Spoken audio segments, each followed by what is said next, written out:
चलो हम बात करते हैं अपने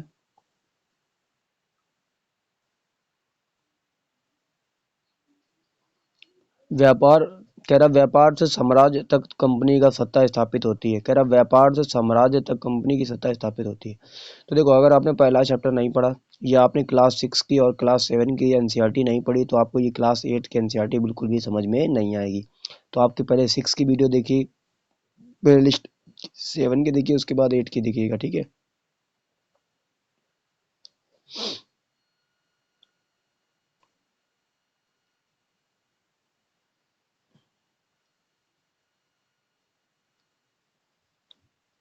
लेट्स स्टार्ट, ठीक है। चलो देखते हैं। कह रहा है कि मुगल बादशाहों में औरंगजेब में आखिरी शक्तिशाली बादशाह थे। कौन? मुगल बादशाहों में औरंगजेब। उन्होंने वर्तमान भारत में भारत के एक बहुत से बड़े हिस्से पर नियंत्रण स्थापित कर लिया था, ठीक।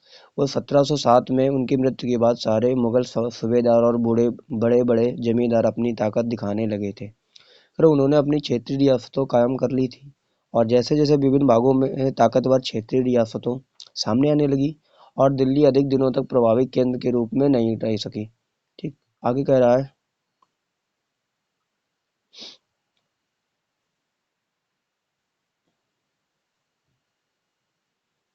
कह रहा है कि 18वीं सदी के 18वीं सदी के उत्तराधिक राजनीतिक क्षैतिज पर अंग्रेज के रूप में एक नई ताकत उभरने लगी। किसके रूप में? अंग्रेजों के रूप में। कह रहा क्या क्या क्या आप जानते हैं कि अंग्रेज पहले एक छोटी सी व्यापारिक कंपनी के रूप में भारत आए थे, और यहाँ इलाकों पर कब्जे में उनकी ज़्यादा दिलचस्पी नहीं थी। तो फिर ऐसा कैसे हुआ कि एक दिन में वे इस विशाल साम्राज्य के स्वामी बन बैठे? इस अध्याय में आप देखेंगे ये कैसे हुआ, ठीक। देखो ये एक चित्र है, ठीक है। ये इतिहास अंग्रेज लोग हैं, घोड़ा इनका है, ये भी इतिहास है, ये काम करने वाले लोग। देखो क्या लिखा है, कैप्टन हडसन द्वारा बहादुर शाह जफर और उनके बेटे की गिरफ्तारी। कर औरंगजेब के बाद कोई मुगल बादशाह इतना ताकतवर तो नहीं था, लेकिन एक प्रतीक के रूप में मुगल बादशाहों का महत्व बना हुआ था, ठीक। आगे कह रहा है कि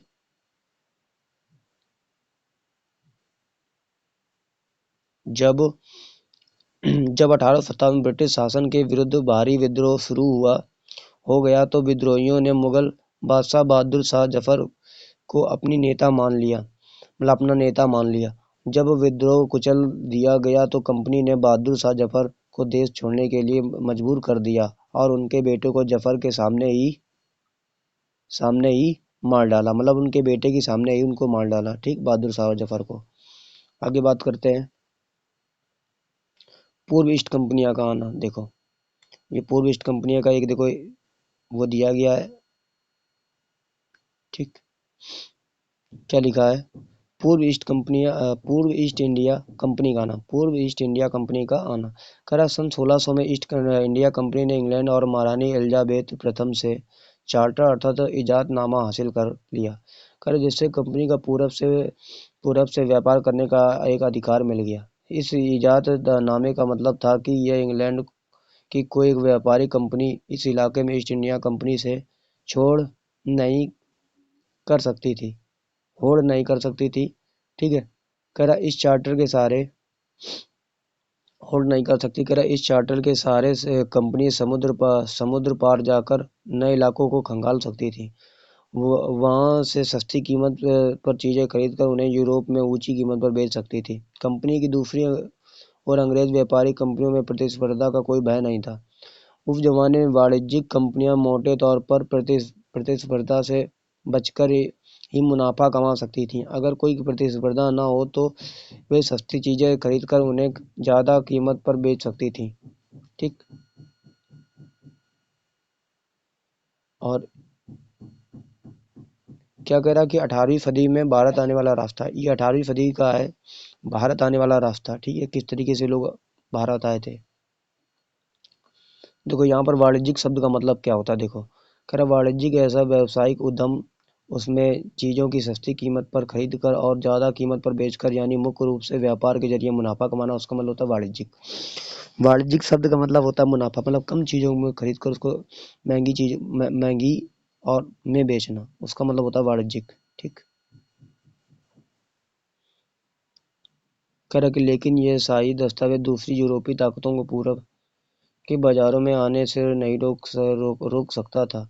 जब तक इंग्लैंड के जहाज अफ्रीका के पश्चिम तट को छूते हुए केप ऑफ गुड होप का चक्कर लगाकर हिंद महासागर पर पार करते, तब तक पुर्तगालियों ने भारत के पश्चिमी तट पर अपनी उपस्थिति दर्ज दर्ज करा दी थी। कह वे गोवा में अपना ठिकाना बना चुके थे। पुर्तगाल के खोजी यात्री वास्को डी गामा ने ही 1458 में पहली बार भारत तक पहुंचने के एक समुद्री मार्ग का पता लगाया।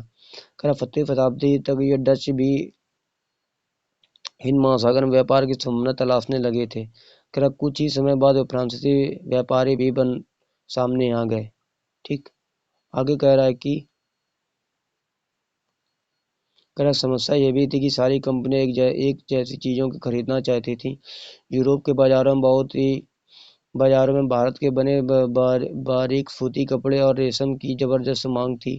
इनके अलावा काली मिर्च, लौंग, इलायची और दालचीनी की जबरदस्त मांग रहती थी। यूरोपीय कंपनियों के बीच इस बढ़ती प्रतिस्पर्धा से भारतीय बाजारों ने इन चीजों की कीमतें बढ़ने लगीं और उनसे मिलने वाला मुनाफा गिरने लगा। अब इन व्यापारिक कंपनियों के फलने फूलने का यही रास्ता था कि वे अपनी प्रतिस्पर्धा कंपनी को खत्म कर दें। लिहाजा बाजारों पर कब्जे की इस होड़ ने व्यापारिक कंपनियों के बीच लड़ाइयों की शुरुआत कर दी। 17वीं और 18वीं सदी में जब भी मौका मिलता था, कोई भी कंपनी किसी दूसरे कंपनी के जहाज डुबो देती थी। जब भी मौका मिलता था तो कोई भी कंपनी दूसरी कंपनी का जहाज डुबो देती थी। ये इनकी चाल होती थी। ठीक। और रास्ते में रुकावटें खड़ी कर देती थी और माल से लदे जहाजों को आगे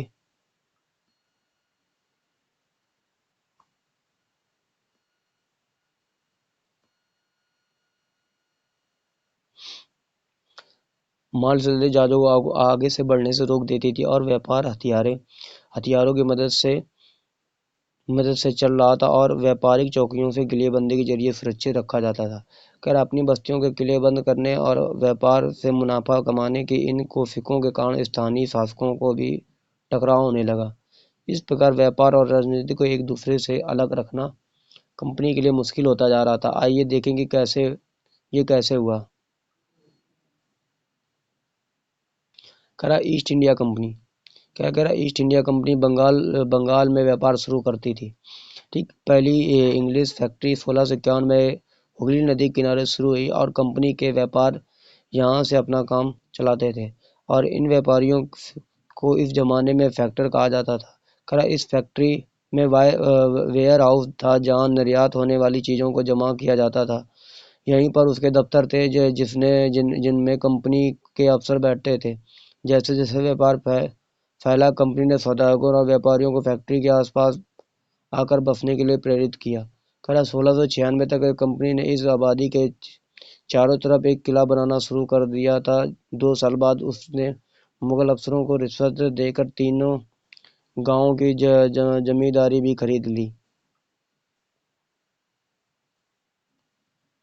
इनमें से एक गांव कालीकाता था जो बाद में कलकत्ता बना। अब इसे कोलकाता कहा जाता है। कंपनी ने मुगल सम्राट औरंगजेब को इस बात के लिए तैयार कर लिया कि कंपनी को बिना शुल्क चुकाए व्यापार करने का फरमान जारी कर दें। ठीक। अब देखो, फरमान शब्द का भी अर्थ यहाँ कहीं होगा। देखो, ये लिखा है, फरमान का मतलब होता है एक शाही आदेश। ठीक। आपको ये देखना है।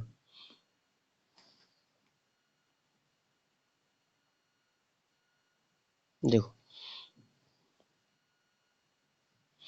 कह रहा है कि कंपनी ज़्यादा से ज़्यादा रियासतें हासिल करने और पहले से मौजूद अधिकारों को ज़्यादा से ज़्यादा फ़ायदा उठाने में लगी हुई थी। उदाहरण के लिए औरंगजेब के फरमान से केवल कंपनी को ही शुल्क मुक्त व्यापार का ही अधिकार मिला था। कंपनी के जो अफसर निजी तौर पर व्यापार चलाते थे उन्हें यह छूट नहीं थी, लेकिन उन्होंने भी शुल्क चुकाने से इनकार कर दिया। इससे बंगाल के राजस्व वसूली बहुत कम हो गई। ऐसे में भला बंगाल के नवाब मुर्शिद कुली खान विरोध क्यों नहीं करते। ठीक। अब कह रहा, देखो ये मद्रास जहाज, देख रहे हो मुंबई कितना बड़ा बंदरगाह है। क्या कह रहा है कि मद्रास के जहाजों के सामान लाती हुई स्थानीय नौकाएं विलियम सिम्पसन द्वारा बनाया गया ये चित्र। ये विलियम सिम्पसन द्वारा बनाया गया चित्र है ये।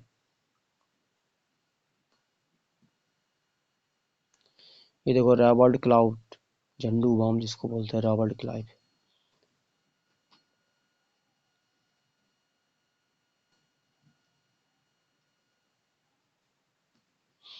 कर व्यापार से युद्धों तक। कर 18वीं सदी की शुरुआत में कंपनी और बंगाल के नवाबों का टकराव काफी बढ़ गया था। औरंगजेब की मृत्यु के बाद बंगाल के नवाब अपनी ताकत दिखाने लगे थे। उस समय दूसरी क्षेत्रीय ताकतों की स्थिति भी ऐसी ही थी। कह मुर्शीद कुली खान के बाद अली वर्दी खान और उसके बाद सिराजुद्दौला बंगाल के नवाब बने।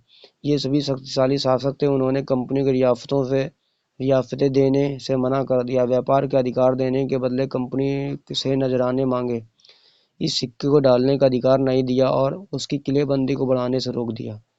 कर कंपनी पर धोखाधड़ी का आरोप लगाते हुए उन्होंने दलील दी कि उसकी वजह से बंगाल सरकार की राजस्व वसूली कम होती जा रही है और नवाबों की ताकत कमजोर पड़ रही है। खैर अपनी टैक्स चुकाने को तैयार नहीं थी। उसके अफसरों ने अपमानजनक चिट्ठियां लिखी और नवाबों व उनके अधिकारियों को अपमानित करने का एक प्रयास किया।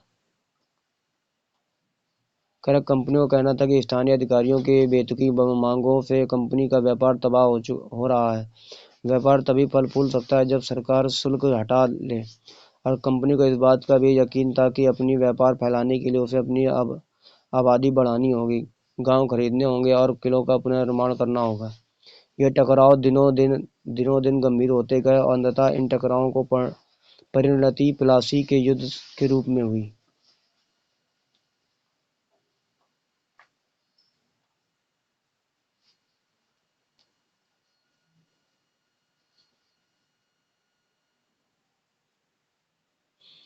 करा प्लासी का युद्ध। 1756 में अली वर्दी खान की मृत्यु के बाद सिराजुद्दौला बंगाल के नवाब बने।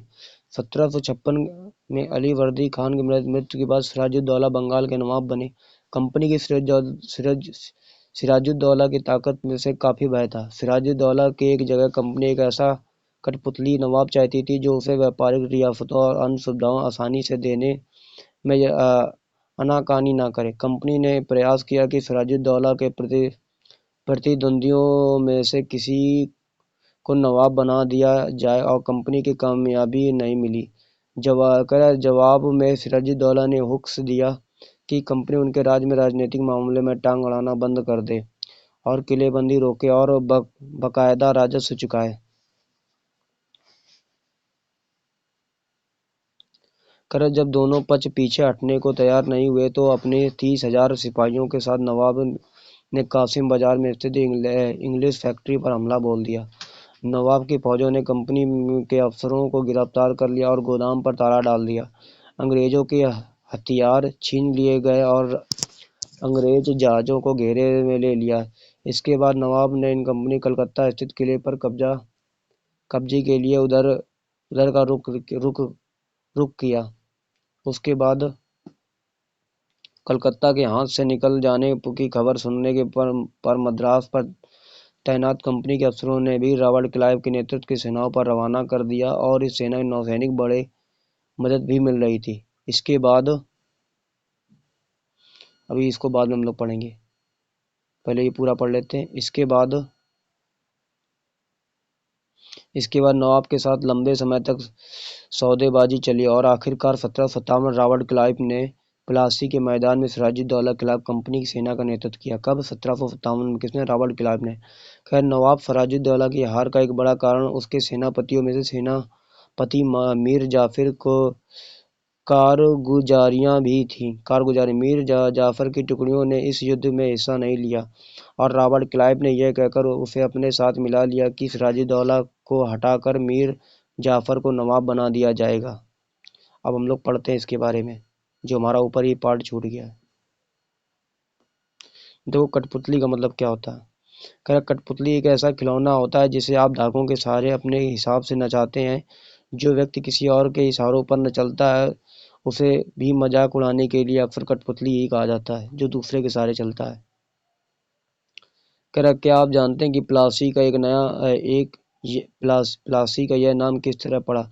दरअसल असली नाम पलासी था, जिसे अंग्रेजों ने बिगाड़ कर प्लासी कर दिया था। इस जगह का पलासी यहाँ पाए जाने वाली पलाश के फूलों के कारण कहा जाता था। पलाश के खूबसूरत लाल फूलों से गुलाल बनाया जाता था जिसका होली में इस्तेमाल किया जाता है। आगे बात कर लेते हैं इनके बारे में हम लोग। कह रहा है न्यायालय कच्छ East India House Leadenhall Street. कह रहा ईस्ट इंडिया कंपनी के कोर्ट ऑफ प्रॉपर्टीज की लंदन स्थित लेडन हॉल स्ट्रीट पर बने ईस्ट इंडिया हाउस में बैठकें होती हैं। ऐसी ही सभा के चित्र हैं। देखो ये जो बैठकें हैं, देखो किस तरीके से, इस तरीके से यहाँ पर बैठकें होती थी। अब ये किसका, सिराजुद्दौला, ये कौन है हमारा, सिराजुद्दौला का एक चित्र है।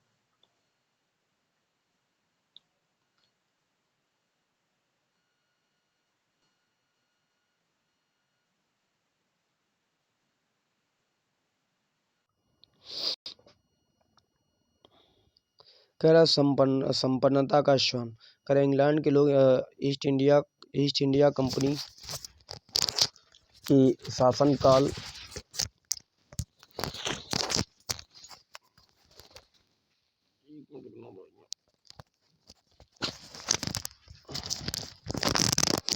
ठीक।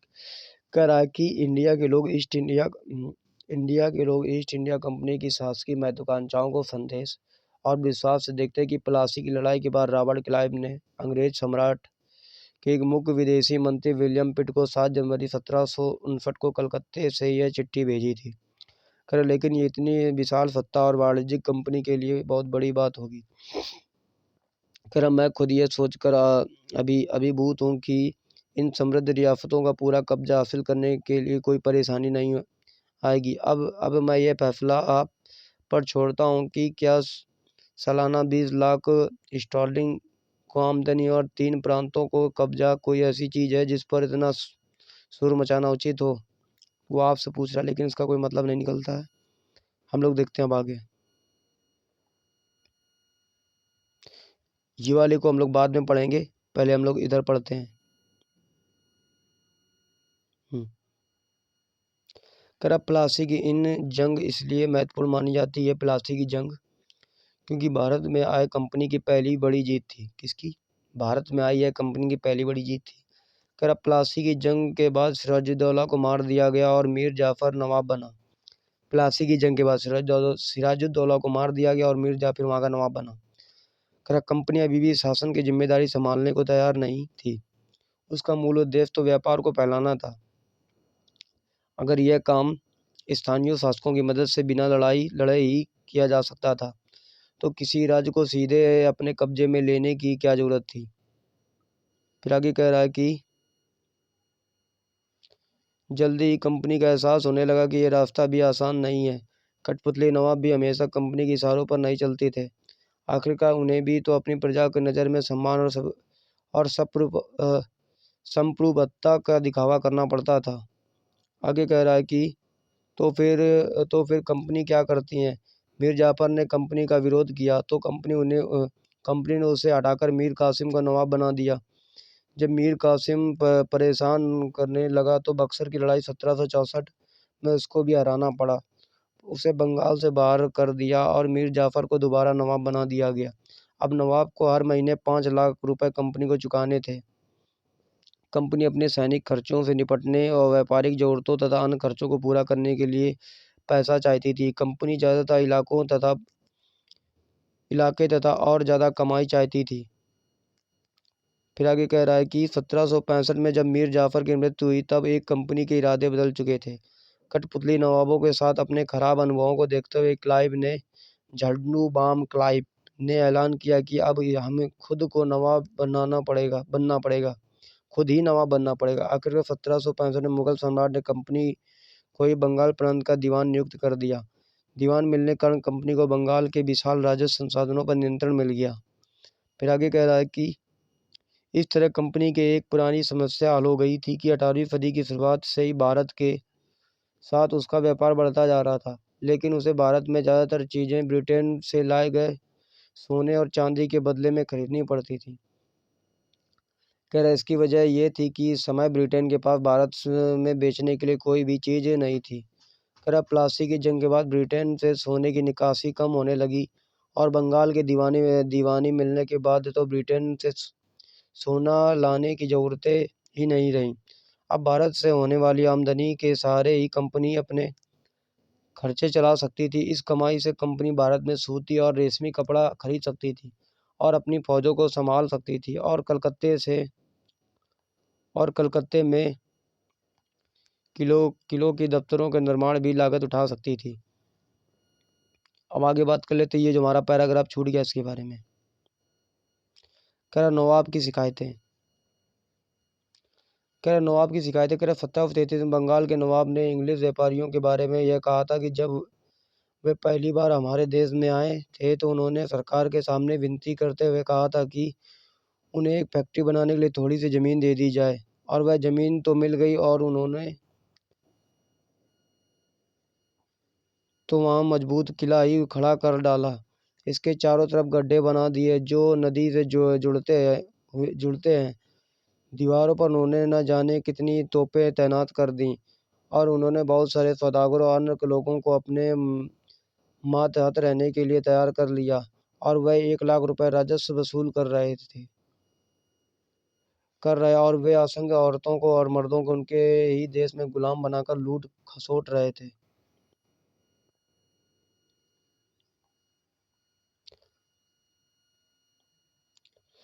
कह रहा कंपनी के अफसर नवाब बन बैठे। नवाब बनने का क्या मतलब है? इसका एक मतलब तो यही था कि कंपनी के पास अब सत्ता और ताकत थी, लेकिन इसके कुछ फायदे भी थे। कंपनी का हर कर्मचारी नवाबों की तरह जीने के ख्वाब देखने लगे।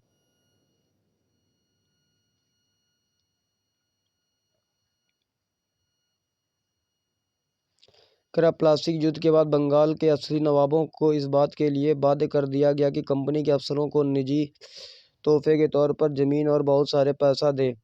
कह रहा खुद रॉबर्ट क्लाइव ने ही भारत में बेहिसाब दौलत जमा कर ली थी और 1743 में जब वह इंग्लैंड से मद्रास अब चेन्नई जो अब मद्रास चेन्नई है था, उसकी उम्र 18 साल थी और 1767 में जब वह 2 बार गवर्नर बनने के बाद हमेशा के लिए भारत से रवाना हुआ तो वह उसकी दौलत ये मान लो 401,102 पाउंड के बराबर थी। दिलचस्प बात यह है कि गवर्नर के अपने दूसरे कार्यालय में कंपनी के भीतर फैले भ्रष्टाचार को खत्म करने के लिए काम सौंपा गया था, लेकिन 1722 में ब्रिटिश संसद ने खुद को भ्रष्टाचार के आरोपों में अपनी सफाई देनी पड़ी। कर सरकार को उसकी अकूत संपत्ति के स्रोत संदेहास्पद लग रहे थे कि उसे भ्रष्टाचार आरोपों से बरी तो कर दिया गया, लेकिन 1774 में उसने आत्महत्या कर ली। कर कंपनी के सभी अफसर क्लाइव की तरह दौलत इकट्ठा नहीं कर पाए और बहुत सारी बीमारियां और लड़ाई के कारण कम उम्र में ही मौत का निवाला बन गए। इसके अलावा उन सभी को भ्रष्ट और बेईमान मानना भी सही नहीं होगा। उनमें से बहुत सारे अफसर साधारण परिवारों से आए थे और उनकी सबसे बड़ी इच्छा बस यही थी कि वे भारत में ठीक ठाक पैसा कमाएं और ब्रिटेन लौटकर आराम की ज़िंदगी बसर करें। जो जीते जो धन दौलत लेकर वापस लौट गए और उन्होंने वहाँ आलीशान जीवन जिया। कर उन्हें वहाँ के लोग नवाब कहते थे और यह भारतीय शब्द नवाब का ही अंग्रेज संस्करण बन गया था। उन्हें लोग अक्सर ये नए अमीरों और सामाजिक हैसियत में रातों रात ऊपर आने वाले लोगों की जरूरत देखते थे और नाटकों और कार्टूनों में उनका मजाक उड़ाया जाता था। आगे बात कर लेते हैं, अभी इसके बारे में नहीं बात होंगी। चलो पढ़ लेते हैं इसकी क्लाइव के बारे में। करा क्लाइव खुद को कैसे देखता था। करा संसद के एक समिति के सामने सुनवाई के दौरान क्लाइव ने कहा था कि प्लासी की लड़ाई के बाद उसने जबरदस्त संयम का परिचय दिया और आइए देखें कि उसने क्या कहकर उस स्थिति की कल्पना कीजिए कि प्लासी की जीत ने मुझे ला खड़ा कर दिया था और एक ताकतवर राजा मेरे इशारों पर चढ़ रहा था। कह रहा कि एक संपन्न शहर मेरी दया पर था और उसके सबसे दौलतमंद महाजन मेरी एक दूसरे मुस्कुराहट के लिए दूसरे के गिरेबान खींच रहे थे। मैं ऐसे खजानों के बीच से गुजर रहा था जो सिर्फ मेरे लिए खुले हुए थे। इस तरफ सोना और दूसरी तरफ जवाहरात थे। अध्यक्ष महोदय, मैं अपने इस संयम को देखकर खुद हैरान हूँ। चलो आगे बात करते हैं।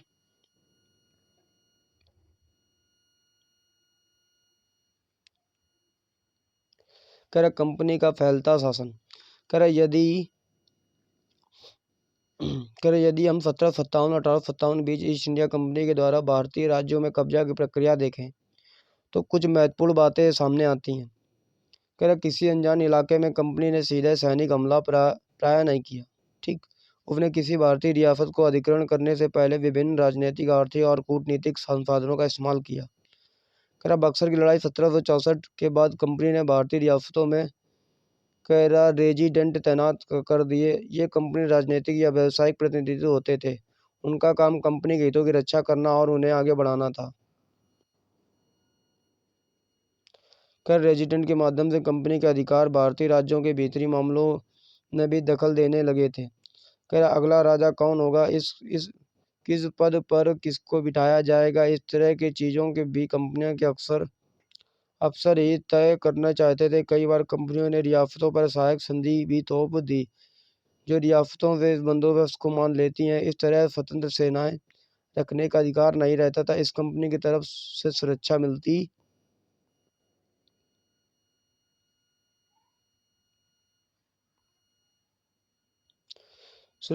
थी कि सहायक सेना के रख रखाव के लिए वह कंपनी को कैसा पैसा देती थी।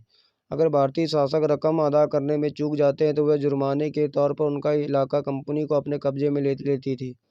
उदाहरण के लिए जब रिचर्ड वेलेजली गवर्नर जनरल 1798 1805 में था, उस समय अवध के नवाब 1801 में अपना आधा इलाका कंपनी को सौंपने के लिए मजबूर किया गया। करा क्योंकि नवाब सहायक सेना के लिए पैसा अदा करने में चूक गए थे और इसी आधार पर हैदराबाद के भी इलाके छीन लिए गए।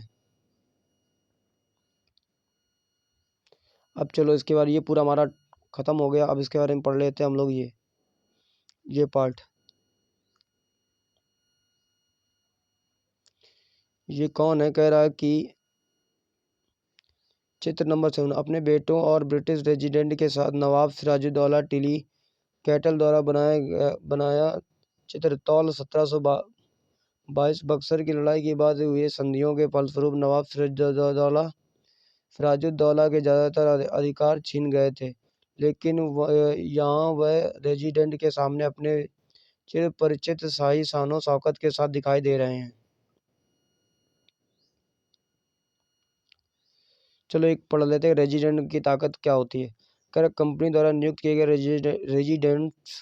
रेजिडेंट्स के बारे में स्कॉटलैंड के एक प्रसिद्ध अर्थशास्त्री और राजनीतिक दार्शनिक जेम्स मिल ने कहा था। दरअसल रेजिडेंट रियासत का राजा होता है। हम उसे हस्तक्षेप की मनचाही निषेधाज्ञा के तहत काम करने की छूट देते हैं जब तक स्थानीय राजा पूरी तरह अधीनस्थ रहता है और रेजिडेंट यानी ब्रिटिश सरकार के माफिक काम करता है। चीज़ें आराम से चलती रहती हैं। शासन कामों में रेजिडेंट की दखल अंदाजी के बिना सब कुछ चल जाता है। जब भी कुछ अलग तरह का घटता है, जब भी राजा कोई ऐसा रास्ता अपनाता है जिसे ब्रिटिश सरकार गलत मानती है तो टकराव और उथल पुथल पैदा हो जाती है। ठीक, ये किसने लिखा? जेम्स मिल ने 1832 में लिखा, जेम्स मिल द्वारा।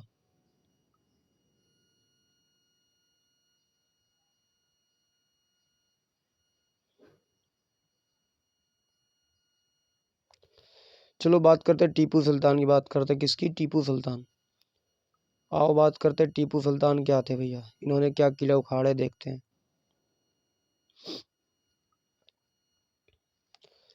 कह रहा टीपू सुल्तान शेर है मैसूर। कह रहा जब कंपनी को अपने राजनीतिक और आर्थिक हितों पर खतरा दिखाई दिया तो कंपनी ने प्रत्यक्ष सैनिक टकराव का रास्ता भी अपनाया। कह रहा दक्षिण भारतीय राज्य मैसूर के उदाहरण से यह बात समझी जा सकती है कि हैदर अली शासनकाल में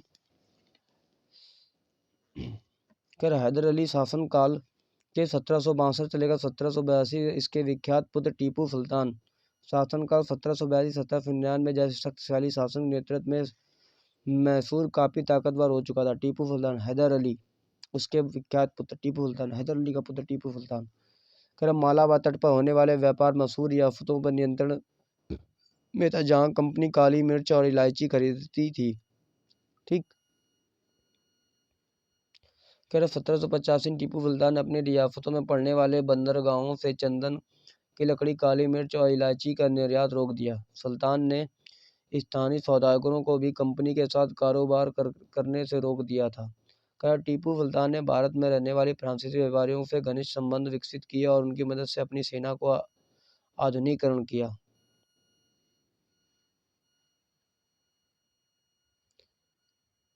टीपू सुल्तान के बेटे, कितना लंबा देख रहे हो। टीपू सुल्तान के बेटे को बंधक के रूप में कॉर्नवालिस के सामने पेश किया जा रहा है। डेनियल आर्म द्वारा चित्रित 1793।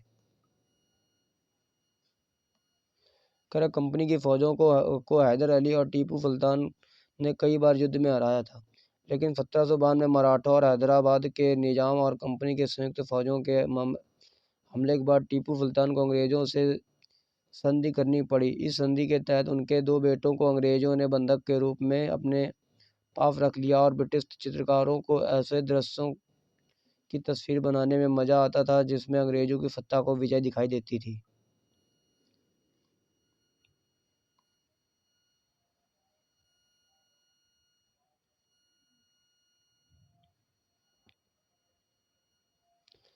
सुल्तान के इन कदमों से अंग्रेज आग बबूला हो गए और उन्होंने हैदर अली और टीपू सुल्तान बहुत महत्वाकांक्षा, घमंडी और खतरनाक दिखाई देते थे। कह रहा है कि अंग्रेजों की लागत था कि ऐसे राजाओं को नियंत्रित करना और कुचलना जरूरी है कि फलस्वरूप मैसूर के साथ अंग्रेजों के 4 बार जंग हुई और 1767 से लेकर 69 तक, 17 से लेकर 84 तक, 1790 तक, 92 तक और 1799 तक श्रीरंगपट्टनम की आखिरी जंग में कंपनी की सफलता मिली।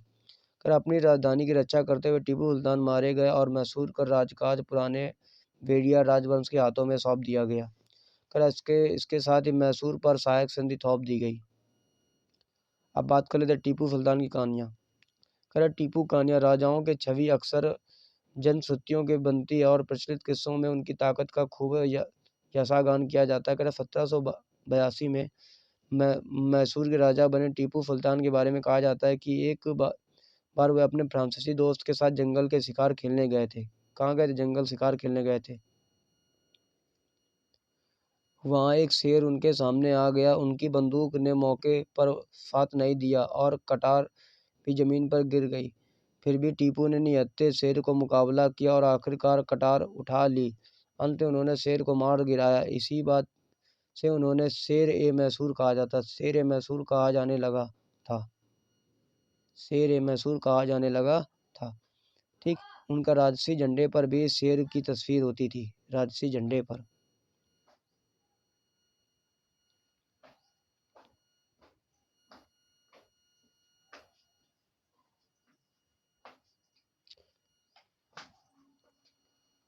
मराठों की लड़ाई।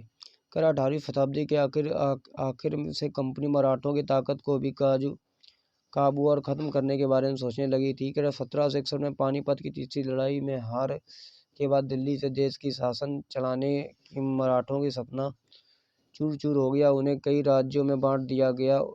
इन राज्यों की बागडोर सिंधिया, होलकर और गायकवाड़ और भोसले जैसे अलग अलग राजवंशों की हाथों में थी। ये सारे सरदार एक पेशवा के अंतर्गत एक कॉन्फेडरेसी या राजमंडल के सदस्य थे।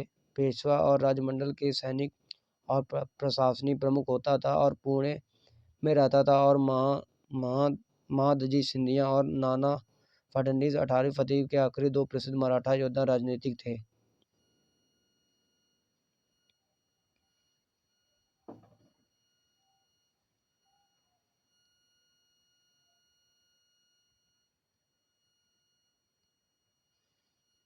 एक के बाद एक कई युद्धों में कंपनी ने मराठों के घुटने टेकने पर मजबूर कर दिया और पहला युद्ध 1782 में साल बाई सिंध के साथ खत्म हुआ, जिससे कोई पक्ष नहीं जीत पाया।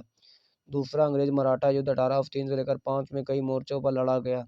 इसका नतीजा यह हुआ कि उड़ीसा और यमुना के उत्तर में स्थित आगरा व दिल्ली सहित कई भूभाग अंग्रेजों के कब्जे में आ गए। अंततः 1817 से लेकर 19 के तीसरे अंग्रेज मराठा युद्ध में मराठाओं की ताकत की पूरी तरह कुचल दिया गया। पेशवा को पुणे से हटाकर कानपुर के पास बिठूर में एक पेंशन में भेज दिया गया। अब विंध्य के दक्षिण में स्थित पूरे भूभाग पर कंपनी का नियंत्रण हो चुका था। सर्वोच्चता का दावा। उपरोक्त विवरण में स्पष्ट है कि 19वीं सदी की शुरुआत में कंपनी क्षेत्रीय विस्तार की और आक्रमण में नीति चला रही थी। लॉर्ड हेस्टिंग्स 1813 से लेकर 1823 तक गवर्नर जनरल के नेतृत्व में सर्वोच्च की एक नई नीति शुरू की गई। कंपनी का दावा था कि उसकी सत्ता सर्वोच्च ही इसलिए वह भारतीय राज्यों से ऊपर और अपने हितों की रक्षा के लिए वह भारतीय रियासतों का अधिग्रहण करने का उनके अधिग्रहण की धमकी देने का अधिकार अपने पास मानती थी। यह सोच बाद में भी अंग्रेजों की नीतियों में दिखाई दे रही थी। लेकिन यह प्रक्रिया बरोक टोक नहीं चली। उदाहरण के लिए जब अंग्रेजों ने कित्तूर या फिलहाल कर्नाटक के छोटे राज्य को कब्जे में लेने का प्रयास किया तो रानी चेन्नम्मा ने हथियार उठा लिए और अंग्रेजों के खिलाफ आंदोलन छेड़ दिया और 1824 में उन्हें गिरफ्तार किया गया और 1829 में जेल में ही उनकी मृत्यु हो गई। चेन्नम्मा के बाद कित्तूर स्थित संगोली के एक गरीब चौकीदार रायन्ना ने प्रतिरोध जारी रखा। चौतरफा समर्थन और सहायता से उन्होंने बहुत सारे ब्रिटिश शिविरों को दस्तावेज को नष्ट कर दिया था। आखिरकार उन्हें भी अंग्रेज ने पकड़कर 1830 में फांसी पर लटका दिया। प्रतिरोध के ऐसे दूसरे उदाहरण आप इस किताब में आगे पढ़ेंगे। अब देखो ये क्या लिखा है, कित्तूर रानी चेन्नम्मा की मूर्ति स्मृति बनाई गई। आगे कौन है, लॉर्ड हेस्टिंग्स। कह रहा कन्फेडरेसी का मतलब होता है गठबंधन।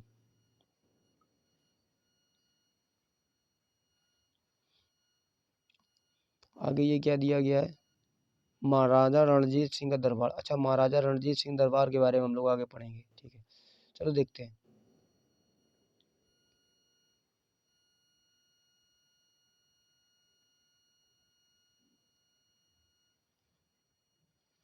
खैर 1830 के दशक के अंत में ईस्ट इंडिया कंपनी रूस के प्रभाव से बहुत डरी हुई थी। कंपनी को भय था कि कहीं रूस का प्रभाव पूरे एशिया में फैलकर उत्तर पश्चिम में से भारत को भी अपनी चपेट में न ले।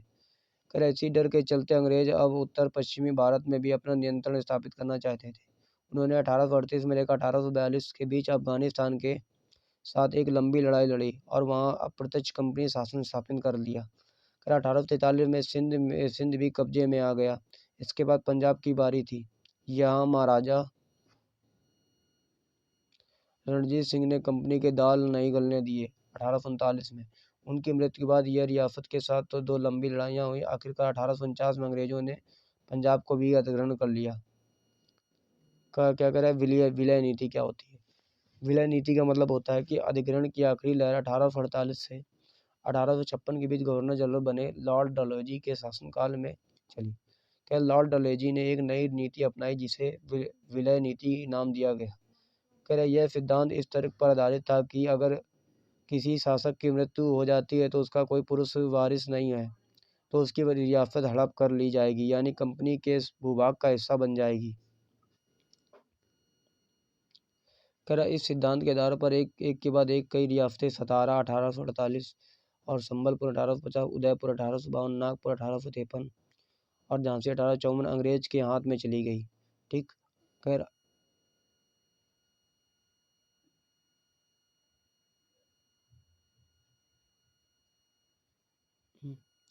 फिर आगे कह रहा है कि आखिरकार 1856 में कंपनी ने अवध को भी अपने नियंत्रण में ले लिया। इस बार अंग्रेजों ने एक नया तर्क दिया। उन्होंने कहा कि अवध की जनता को नवाब के कुशासन से आज़ाद कराने के लिए कर्तव्य से बंधे हुए हैं, इसलिए वे अवध पर कब्जा करने और मजबूर हैं। अपने प्रिय नवाब को जिस तरह से गद्दी से हटाया गया है उसे देखकर लोगों में गुस्सा भड़क उठा और अवध के लोग भी 1857 के महान विद्रोह में शामिल हो गए। ठीक, कह रहा कह रहा संबलपुर के वीर सुरेंद्र, संबलपुर के वीर सुरेंद्र।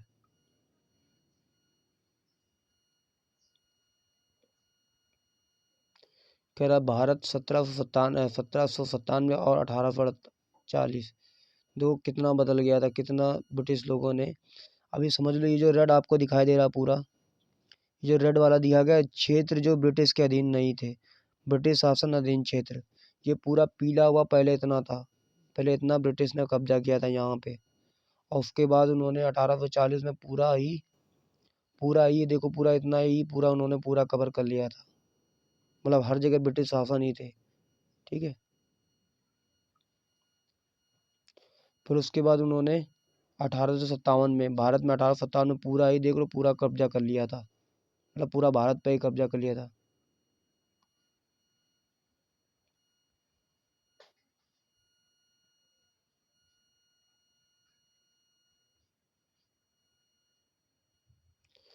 कह रहे नए शासन की स्थापना। कह रहा गवर्नर जनरल वारेन हेस्टिंग्स 1773 और 1785 में उन बहुत सारे महत्वपूर्ण व्यक्तियों में से थे जिन्होंने कंपनी की ताकत फैलाने में अहम भूमिका अदा की थी। वारेन हेस्टिंग के समय तक आते आते कंपनी ने केवल बंगाल और बल्कि बम्बई और मद्रास में भी सत्ता हासिल कर चुकी थी।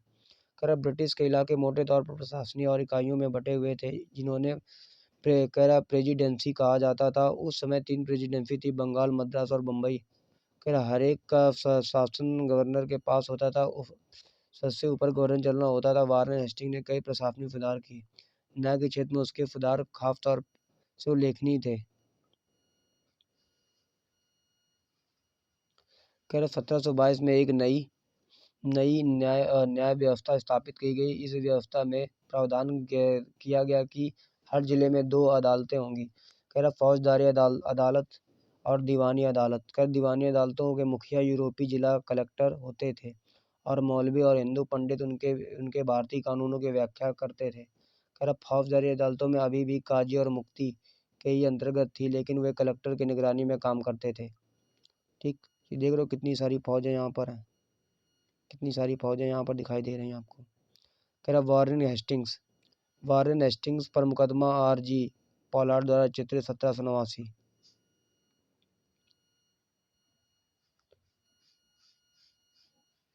कह रहा कि जब वारेन हेस्टिंग्स 1785 में इंग्लैंड लौटा तो एडमंड बर्के ने उस बंगाल का शासन सही ढंग से न चलाने का आरोप जड़ दिया।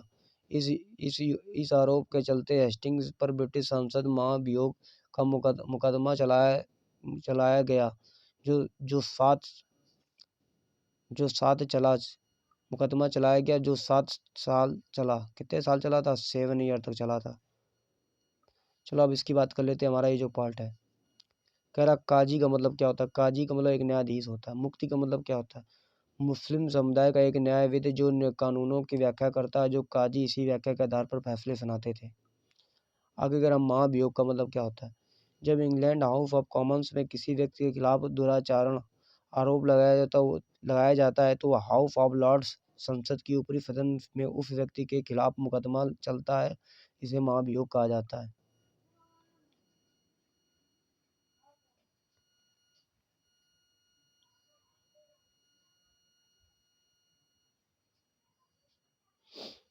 कर एक बड़ी समस्या यह थी कि ब्राह्मण पंडित धर्मशास्त्र को की अलग अलग शाखाओं के हिसाब से स्थानीय कानूनों के अलग अलग व्याख्या कर रहे थे। ठीक, आगे कह रहा है कि इस भिन्नता को खत्म करके समरूपता लाने के लिए 1757 में 11 पंडितों को भारतीय कानूनों का एक संकलन तैयार करने का काम सौंपा गया। कह रहा एन.बी. हॉल हेड ने संकलन का अंग्रेजी में अनुवाद किया। 1778 तक यूरोपीय न्यायाधीशों के लिए मुस्लिम कानूनों को भी एक संहिता तैयार कर ली गई। 1733 में रेगुलेटिंग एक्ट के तहत एक नया सर्वोच्च न्यायालय की स्थापना की गई। इसके अलावा कलकत्ता की अपीली अदालत सदर निजामत अदालत का भी स्थापना की गई। कह रहा कि भारतीय जिले में कलेक्टर सबसे बड़े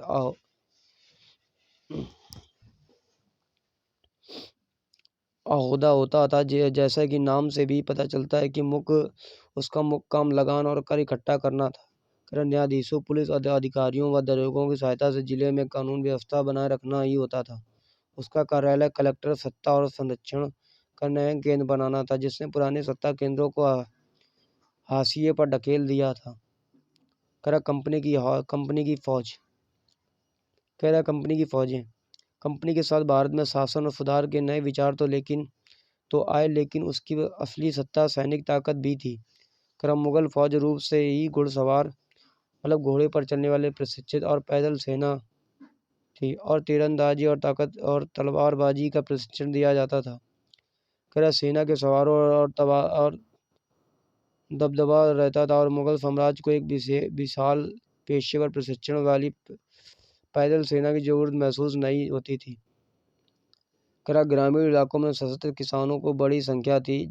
स्थानीय जमींदार मुगलों को जरूरत पड़ने पर पैदल सिपाही मुहैया करवाए जाते थे।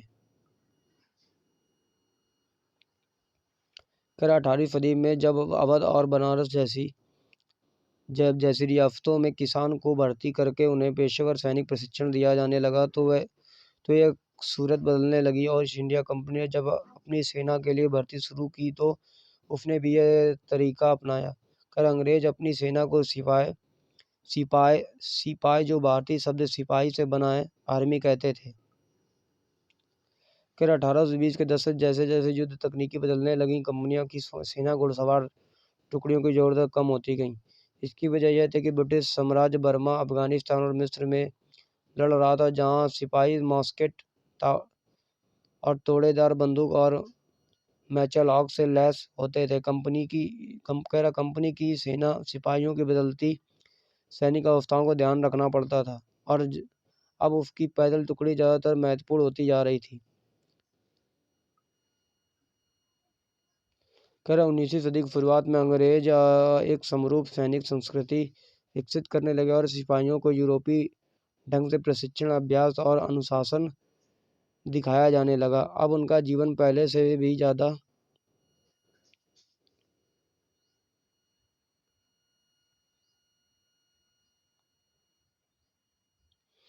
नियंत्रित था, पहले से ज़्यादा भी नियंत्रित था। इस कोशिश में कभी कभी समस्याएं भी आ जाती थी, क्योंकि पेशेवर सिपाहियों की सेना खड़ा करने में के चक्कर में अंग्रेजों कई बार जाति और समुदाय की भावनाओं को नज़रअंदाज कर देते थे।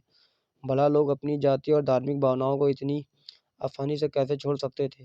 क्या वे खुद को अपने समुदाय के सदस्य बनाने की बजाय सिर्फ सिपाही ही मान सकते थे? ठीक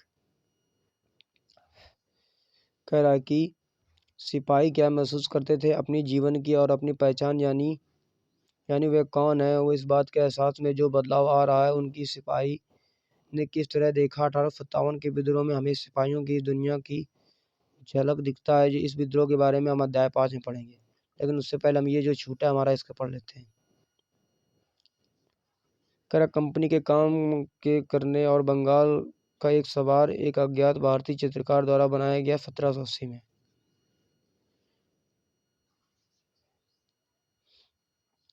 मराठों और मैसूर के साथ हुए युद्धों के बाद कंपनी को अपनी घुड़सवार टुकड़ियों के मजबूत करने की अहमियत समझ में आने लगी।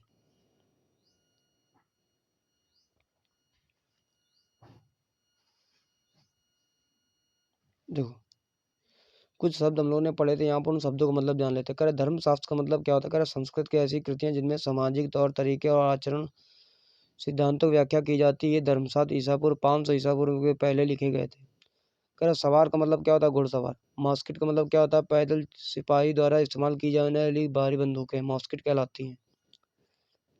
मैच लॉक क्या होता है? शुरुआती दौर की बंदूक जिसमें बारूद की माचिस से चिंगारी दी जाती है, वो मैच लॉक कहलाती है।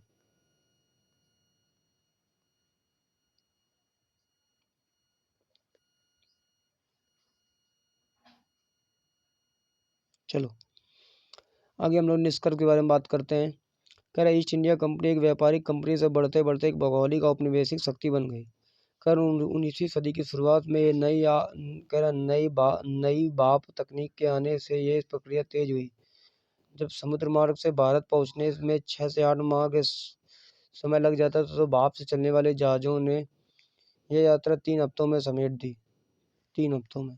इसके बाद ज़्यादा से ज़्यादा अंग्रेज और परिवार भारत से जैसे दूर देश में आने लगे। कह रहा 1857 में भारतीय उपमहाद्वीपों में 63% भूभाग और 78% आबादी पर कंपनी सीधा प्रशासन स्थापित कर चुका था। देश के शेष भूभाग और आबादी की कंपनियों के प्रत्यक्ष प्रभाव था। इस प्रकार व्यापारिक स्तर पर ईस्ट इंडिया कंपनी पूरे भारत को अपने नियंत्रण में ले चुकी थी।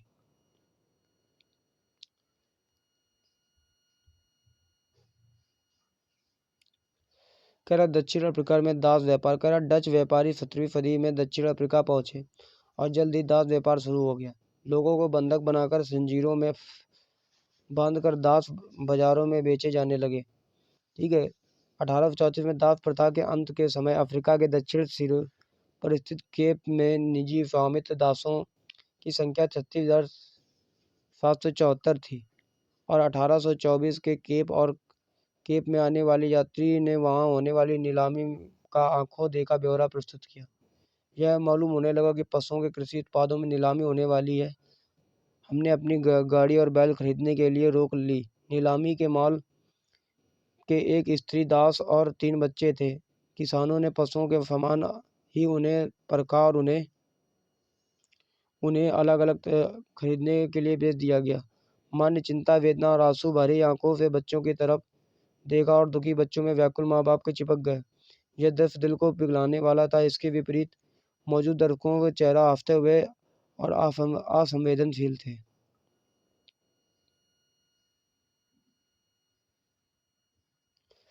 कह रहा नाइजल वार्डन द्वारा लिखित the chains that bind us the history of the slavery of the Cape 1796 इनके द्वारा लिखी है। चलो इसको आपको याद करना है, इसका मतलब क्या होता है। ठीक है, ये आपको पुलिंदा ब्लैंक बनने हैं इसमें आपको।